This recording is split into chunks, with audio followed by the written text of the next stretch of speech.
आप सभी के ध्यान पर है कि कुछ समय पहले गुजरात एटीएस में एक एफआईआर दर्ज की गई थी, जिस एफआईआर में मुख्य तथ्य इस तरह से थे कि डीवाईएसपी हर्ष उपाध्याय को एक इन्फॉर्मेशन मिली थी कि बनासकांठा पाटन में रहते हुए कुछ लड़के हैं जो कि पाकिस्तान में जैश ए मोहम्मद के कांटेक्ट में हैं। ये वहाँ से उनका जो रेडिकल कंटेंट है उसका गुजराती ट्रांसलेशन कर रहे हैं।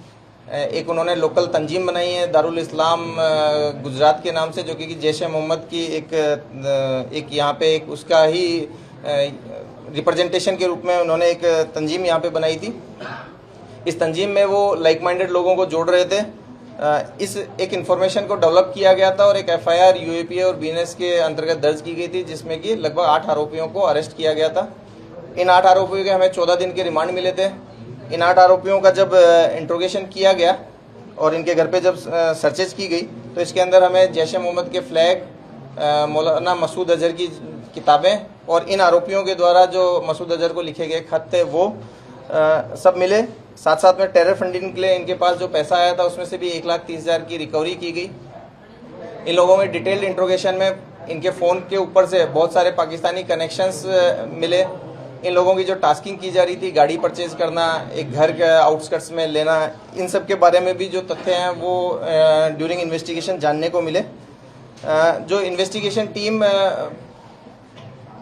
के आमीन शेरा का जब इंट्रोगेशन किया गया तो एक बड़ी चौंकाने वाली चीज़ सामने आई थी कि ये आमीन शेरा और इसके साथ का एक दूसरा ग्रुप है जिन्होंने मिलकर पिछले कुछ समय में कुछ ब्लास्ट की तैयारी की है।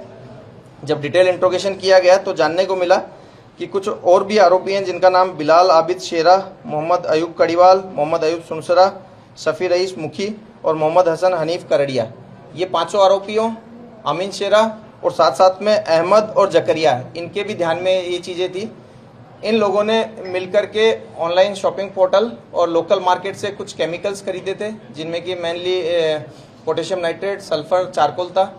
इनका एक फिक्स रेशियो में मिलाकर के गन पाउडर इनके द्वारा तैयार किया गया था। ये इनको डेटोनेट करने के लिए अलग अलग तरह की मैकेनिज्म पे काम कर रहे थे। इसमें टाइमिंग से जो फोड़ने वाली मैकेनिज्म है उसके ऊपर ये लोग काम कर रहे थे। साथ साथ में जो वायर की क्वालिटी है इसके ऊपर ये लोग रिसर्च कर रहे थे। एक्सप्लोसिव को भरने के लिए किस तरह की पाइप्स यूज की जाए, उन पाइप का मैकेनिज्म को वेल्डिंग करवा करके तैयार करना, ये सब ये काम कर रहे थे। इन्होंने पिछले 2-3 साल के अंदर लगभग 8 बार मिलजुल करके इस तरह के एक्सपेरिमेंट किए और इसको एक्सप्लोर करने का ट्राई किया। प्रैक्टिकली ये लोग एक्सप्लोसिव में एक्सपर्टी हासिल करने की कोशिश कर रहे थे। ये जो 5 आरोपी हैं इन लोगों को भी अरेस्ट कर लिया गया है, कोर्ट के सामने इनको प्रोड्यूस किया गया है और ये कोर्ट में लगभग इनके 8 दिन के हमें रिमांड मिले हैं।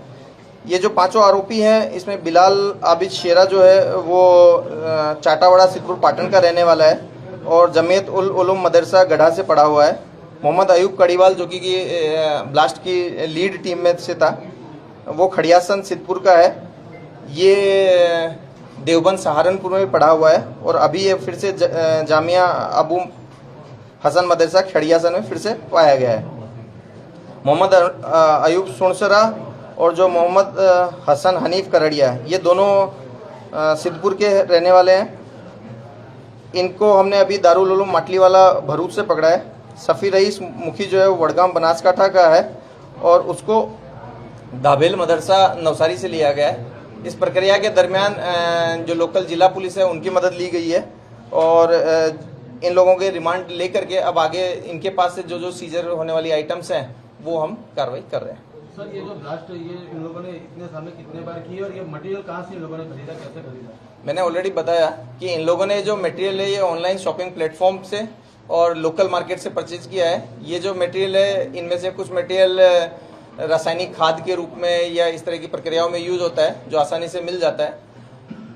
साथ साथ में इसके लिए जो पैसा है वो इन्होंने खुद की बचत में से इस पैसे का यूज किया गया है। लगभग 8 बार इन्होंने इस तरह का ट्रायल किया है जिसमें इन्होंने एक्सप्लोसिव को अलग अलग डिटोनेशन मैकेनिज्म से फोड़ने का प्रयास किया है। सर, ये लोग किसी के ऑर्डर पे काम करते थे या किसी के संपर्क में थे?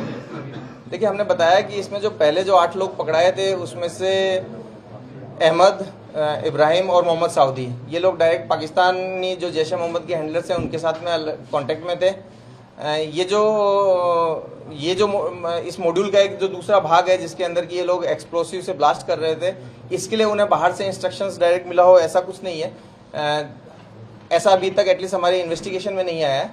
ये प्रयास ये लगभग पिछले 2-3 सालों से कर रहे थे और ये जो लेकिन इनकी जो प्रेरणा है वो यहाँ पे जो जैश ए मोहम्मद की किताबें हैं उन किताबों से प्रेरित होकर कर रहे थे। खास करके एक अकेला मुजाहिद जिहाद कैसे करें, ये किताब है जिसके अंदर से इन्होंने एक्सप्लोसिव के बारे में जाना और डेटोनेशन की अलग अलग मैकेनिज्म पे काम किया। सर इस पूरे मॉडल में कितने लोग अभी सक्रिय हैं और कितने फरार हैं? नहीं, अभी तक जितने लोगों के नाम खुले हैं उन सभी को हमने अरेस्ट कर लिया है। ये 13 लोग जिनके नाम खुले हैं, अगर इनके इंट्रोगेशन में या फर्दर इनके जो मोबाइल्स हैं उनके एनालिसिस से किसी और लोगों का नाम एज अक्यूज आता है तो उसको भी हम अरेस्ट करेंगे।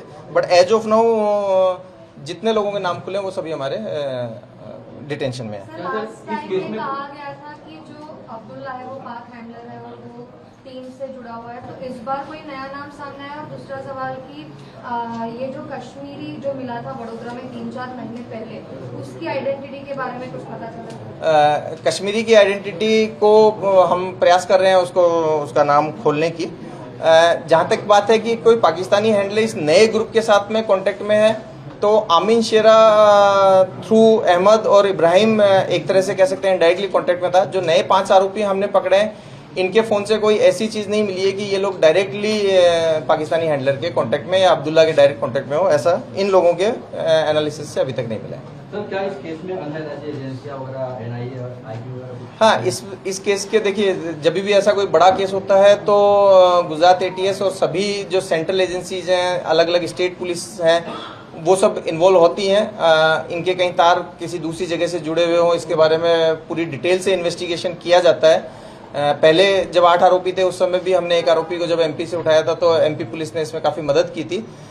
ड्यूरिंग इंट्रोगेशन भी बहुत सारी एजेंसियां इसमें जुड़ी हुई हैं और वो अपने यहाँ का कोई लिंक होगा तो उसके बारे में हमें पता चलेगा। सर इन लोगों ने जो परीक्षण किया है वो गुजरात के अलावा और कोई अन्य? नहीं, इन्होंने जनरली अपने गांव के आसपास में जो सुनसान खेत या नदी किनारे की जो जगहें होती हैं उन सब जगहों पे ऐसा परीक्षण किया है।